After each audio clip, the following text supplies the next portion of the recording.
மழை கொண்ட நீர் துளியெல்லாம் சிப்பியோடு சேர்வதுமில்லை.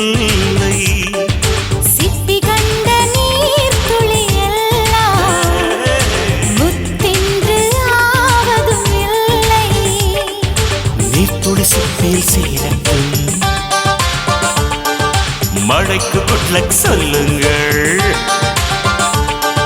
சீக்கிரம் முத்து திரளட்டும், சிப்பிக்கு குட் லக் சொல்லுங்கள்.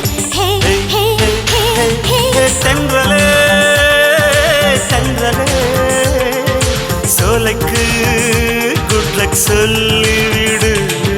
திங்களே திங்களே அள்ளிக்கு குட் லக் சொல்லிவிடு. காலை பூத்த பூக்களுக்கெல்லாம் நாளை பூக்கும் பூக்களுக்கெல்லாம் good luck, very very good luck.